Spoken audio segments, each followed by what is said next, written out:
Mobile میں قرآن پاک قرآن پڑھنا کیسا ہے؟ مولانا مکی صاحب کا بیان میں کل ہی سن رہا تھا. انہوں نے کہا او بھائی موبائل میں پکچر دیکھنا کیسا ہے یہ تو کوئی نہیں پوچھتا, اور قرآن میں موبائل میں قرآن پڑھنے کے بارے میں پوچھ رہا ہے. بھائی رسول اللہ صلی اللہ علیہ وسلم کے زمانے میں قرآن پاک ایسا تھا جیسا آج ہمارے طاق میں رکھا ہوا ہے؟ نہیں تھا نا. تو جب وہ قرآن بدل کر کے اس قرآن کی شکل میں آ گیا ہے تب تو نہیں پوچھتے, لیکن یہ قرآن بدل کے موبائل میں آ گیا تو پوچھتے ہیں. پتہ نہیں کس اللہ کے بندے نے یہ بات چلا دی ہے. اللہ اس کو اگر زندہ ہے تو ہدایت دے, مر گیا ہو تو معاف کر دے.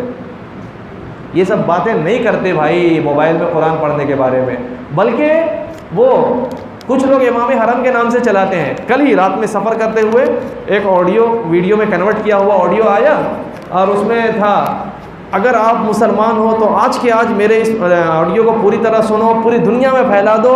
امام حرم نے کہا ہے کہ لوگ قرآن کریم موبائل سے بھیجنا اور سننا اور لینا دینا چھوڑ دے, یہ قیامت کی نشانی ہے. ہم نے تو سب سے پہلے اس ویڈیو کو وہیں پر ڈیلیٹ کر دیا اور پھر چوکڑی کا نشان بنا کر کے بھیجا. او اللہ کے بندو, یہ انٹرنیٹ کی سہولت ایک نعمت ہے. اتنے بڑے کرائم کرتے ہو, کانڈ کرتے ہو انٹرنیٹ کے ذریعے, اس کے بارے میں تو پوچھتے نہیں, اور ایک ثواب کا کام آ گیا اس کے بارے میں پوچھتے ہیں. بالکل جاہلانہ بات ہے یہ.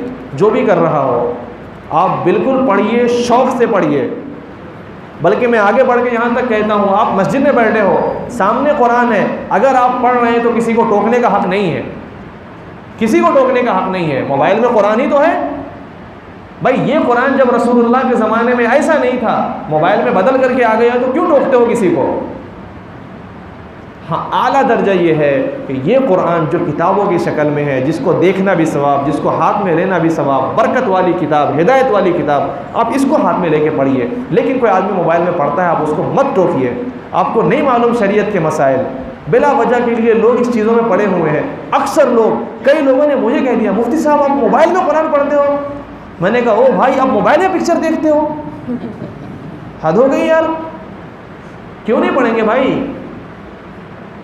پڑھیے نا, بلا وجہ کی بات ہے یہ. اللہ ہدایت دے ایسے لوگوں کو. دوسرا سوال